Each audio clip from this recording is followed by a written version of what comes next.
तो दोस्तों बैठे बैठे एक बात चल रही थी दिमाग में।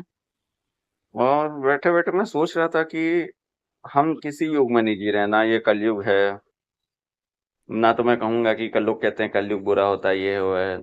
ये कलयुग भी नहीं है, ना ये सतयुग है, ना ये द्वापर द्वापर युग है, ना ये त्रेता युग है।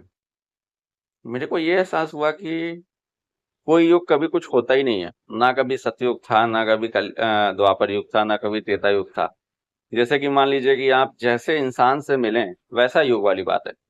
अब जैसे आप मान लो कि कलयुग में जी रहे हो, ठीक है। कलयुग में इन द सेंस कि आप अच्छे काम नहीं कर पा रहे हो, बुरे काम कर रहे हो, या झूठ बोल रहे हो, किसी का दिल दुखा रहे हो, या कुछ गलत कर रहे हो, तो आप कलयुग में जी रहे हो। अब आपके सामने कोई एक ऐसा बंदा आता है जो अच्छे काम कर रहा है, दया कर रहा है, दान कर रहा है, धर्म कर रहा है, तो वो अपने आप वो समझ लो कि सतयुग में जी रहा है, सच बोल रहा है हरदम, है ना। तो युग का निर्धारण करना इस मामले पे नहीं, निर्धारित करना इस मामले पे नहीं लिखा हुआ है कि आप कलयुग में हो सतयुग में हो। आपके कर्म युग डिसाइड कर रहे हैं। अब जैसे आप अच्छे काम करो, दया दान करो, धर्म करो, सब कुछ करो, तो आप सतयुग में ही हो। तो सारा का सारा खेल माइंडसेट का है। सारा का सारा जो खेल है वो माइंडसेट का है और अपने कर्मों का है। इसलिए आप लोगों से रिक्वेस्ट है कि जितना हो सके अच्छे काम करें।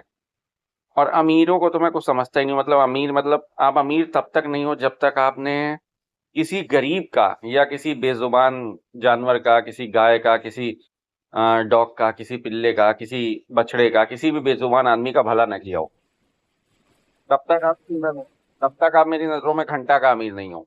चाहे जितना पैसा आपके अकाउंट में हो, चाहे जितना आपके अकाउंट में पैसा हो, चाहे आप 5,000 का पर्स खरीद रहे हो, चाहे आप 5 करोड़ के पर्स खरीद रहे हो, चाहे आप, मैं कह रहा हूँ, 10 करोड़ रुपए की गाड़ी खरीद रहे हो, मेरे को घंटा फर्क नहीं पड़ता। मेरी नजरों में आप जीरो हो तो जीरो हो।